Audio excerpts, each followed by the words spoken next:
Talk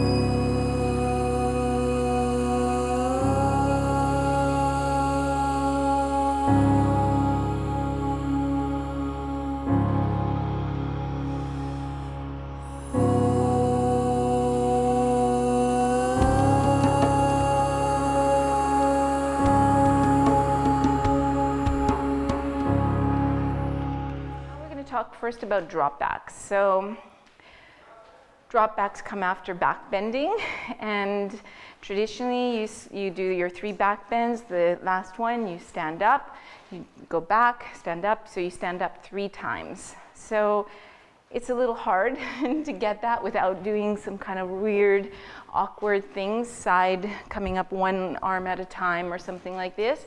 So the best way, I think, to learn it is to first understand the legs and start working on going back and learning what strength you need to go back. So this is what we're going to do. So you're going to, I'll stand here so you can see. So you're going to, can everybody see me? Yeah. So you're going to separate your feet, and then you're going to bring your thumbs on the sacrum.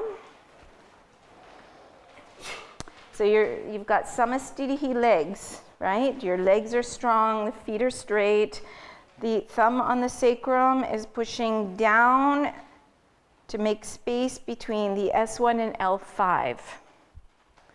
Tailbone is just softening down, but not squeezing under, not flattening. Then you're going to work your thumbs up and come to a little bit higher, and you're going to keep the tailbone softening towards the floor, but you're going to start to use your thumbs to take the vertebrae and lift them up. Okay, as soon as you start this, you start to feel Uddiyana Bandha. You're going to use the hands like you're making a longer waist for yourself. Keep going up. Up, and as you get up higher, you might get the thumbs onto the shoulder blades, that inferior angle, right? The pointy part at the bottom. And so you push that in so the chest lifts even higher.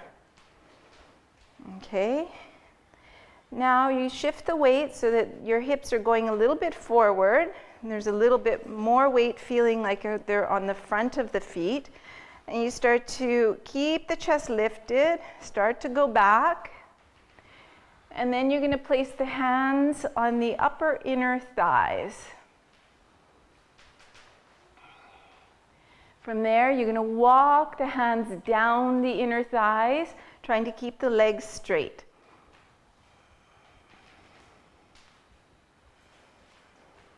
And then you can see everybody in the back of the room.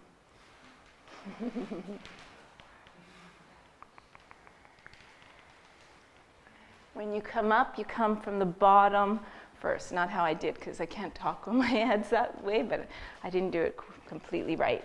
So when you come up, it's like I'll just show you without talking, because as soon as I talk, I lose it. I have to bring my head up first. So you open the chest, so you do everything. Tuck, tuck. You want to feel like you're getting longer and longer. Right, so you're going to get taller. For me, I wouldn't mind, just not too much taller, but 1/2 inch, 1 centimeter.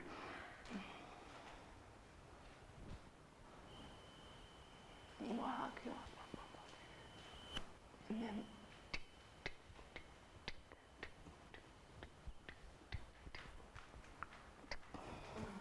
last thing is the head. If you come up with your head first, if he swings his head up, first it might hurt his neck, but he's going to fly into the wall in front. Okay, so try one more. Try to keep the legs straight.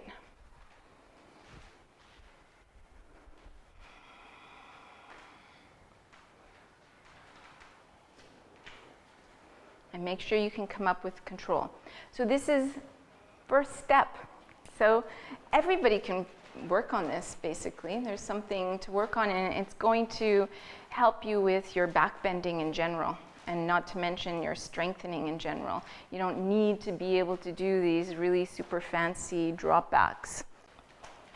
Our legs are our anchors. right? It's like you've got these two poles into the ground.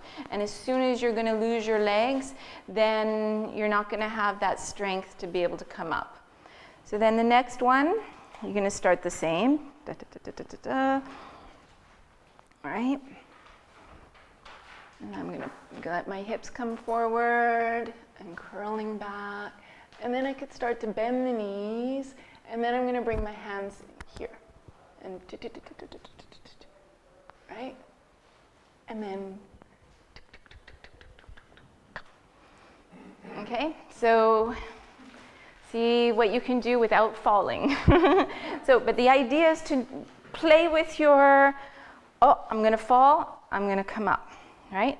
Go a little bit deeper, up, I'm going to fall, I'm going to come back up. And then slowly, slowly, you're getting lower and lower. Do you feel that sometimes that happens? It's like, I have control, I know what I'm doing, I know what I'm doing, and then all of a sudden, there's a blur, right?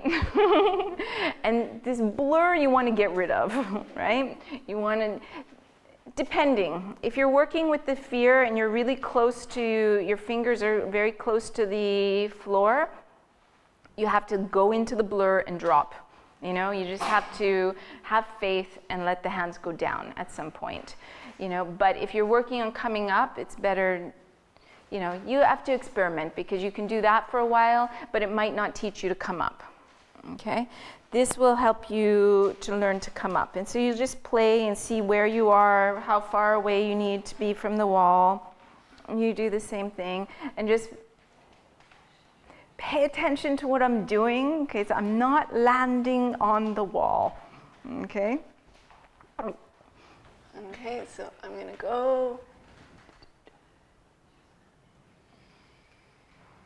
I'm going to go.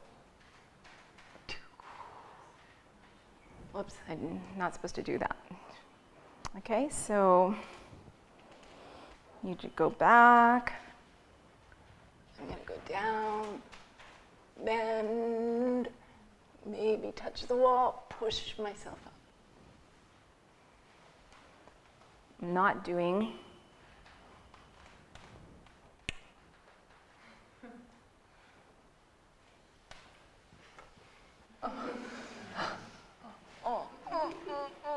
Okay, none of that. You're just using it to give you, because when to come back up, you need this little spring in the fingers. So it's just showing you to spring the fingers. And so then the idea is you go a little lower, you spring up. Go a little lower, you spring up. You go a little lower, you spring up. If you're scared about your neck, you keep bandha, right? The whole front of the body is still in a bandha. Remember when we talked about back bending, the back body is naturally contracting, the front body is naturally stretching. So we're keeping some contraction in the front body and we're trying to keep some opening in the back body so that we don't end up hinging anywhere, whether it's here, because this can be a great place to hinge, or here, you know, right where the top of the pelvis is, or even where the rib cage, you know, all these kind of fulcrum areas are the best places to just hinge at. So if you start like that and you keep the control, even just doing this is something, right? It doesn't matter if you're not doing this big fancy thing. Okay, so this is going to be a little bit scarier. So you're going to use the wall, but we're not going into the wall backwards. We're going to use the wall. So you need to be a little bit away from the wall. You're not going to go totally to the wall. But sometimes what can happen in the drop backs is we do that kind of thing, right? We lift our heels and our knees come way too far forward where we can't really control it, okay? So instead what we're gonna do is we're gonna keep our feet a little bit away. You're gonna experiment. You wanna be able to bring the hips on the floor and still keep the heels on the floor. Yeah, hips on the wall, heels on the floor, not the other way around. Okay, and then I'm going to extend, I'm going to get longer, I'm going to find my shoulder blades, the pubic bone's always going to stay on the wall, and then I'm going to roll back, gulp, and I can go, but I can't talk. So I'm going to hate those photos of myself upside down, I'm sure. And then you're going to experiment, right?